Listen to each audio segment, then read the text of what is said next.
Hey, what's going on, everyone? My name's Sivy. I'm out at the range, and I just wanted to do a quick video on my Ruger AR-556, what I think about it, my experiences with it, some pros and cons, and then we'll shoot it a bit. Alright, so here's the rifle. It's clear, there's no magazine in the chamber. Magazine in the chamber. There's no round in the chamber, no magazine. Hopefully the wind's not too bad. It feels a little bit windy today, kind of sprinkling, so this might be a quick video, but clearly it doesn't look like it did when I first got it in 2016. I got it for around $700, and it looks like that's what they're going for still.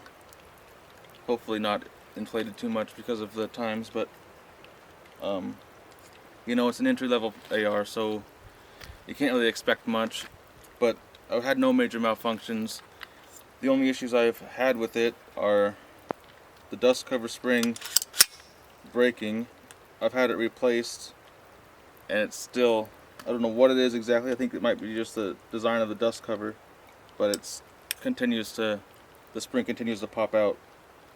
If you can see here, it pops out from underneath, from behind it, and you know, it's not a major failure, but it is kind of an annoyance. The only other issue I had was the front sight post pin was popping out.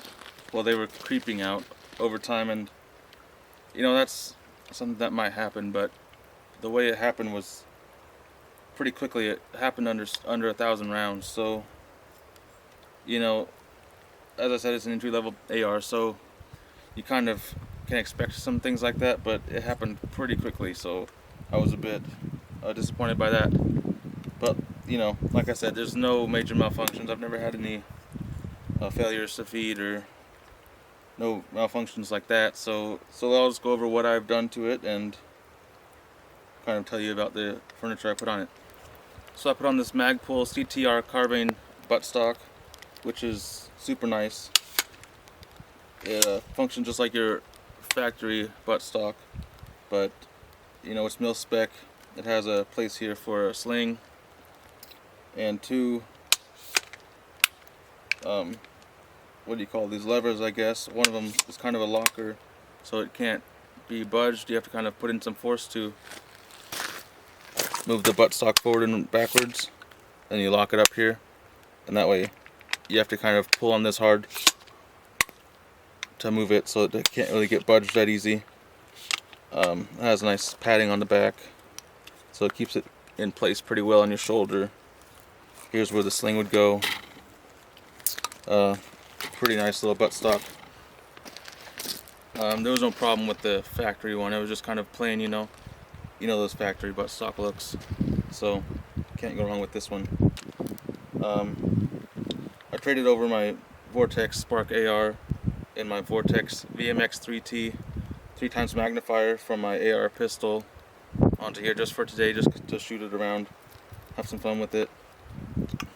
So I have this Stinger free float handguard with the M-LOK system, and of course I needed to remove the front sight post for this and put in a low profile gas block. This is really nice.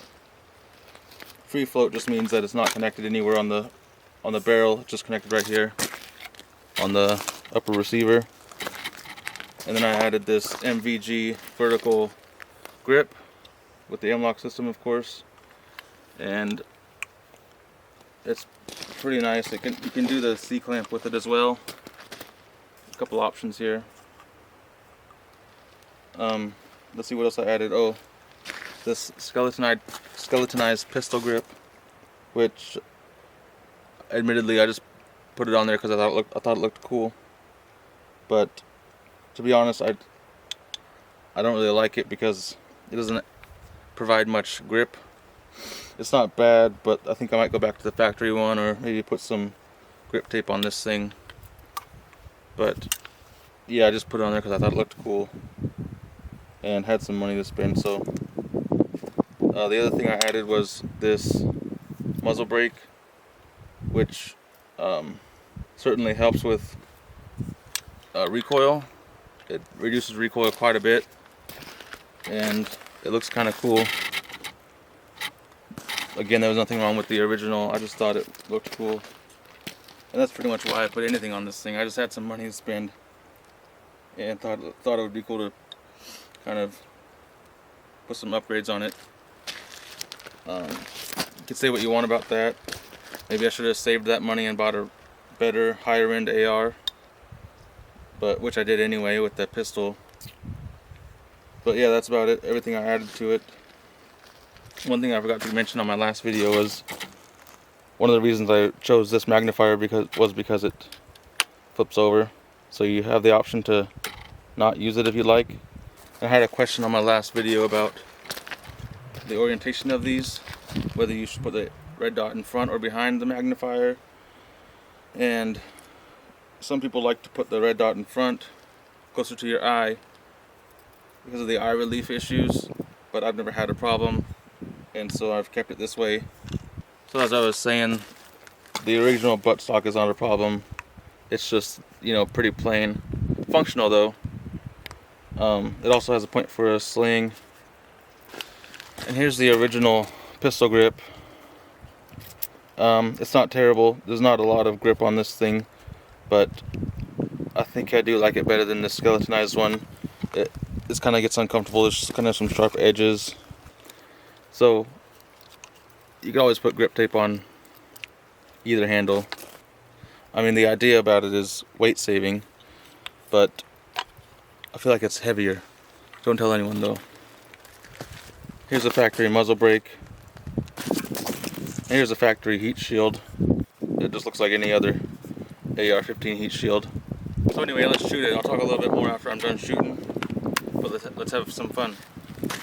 I'll be using Magpul PMags and shooting tool ammo, steel cased, 5.56 full metal jacket. And just like last video, I'll be shooting at this steel target down there. You can see it, it's that orange thing.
So that was the first time that happened. The bolt didn't lock to the rear, and I'm not sure why. Could be a magazine. Not really a problem, but just wanted to bring that to your attention.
target.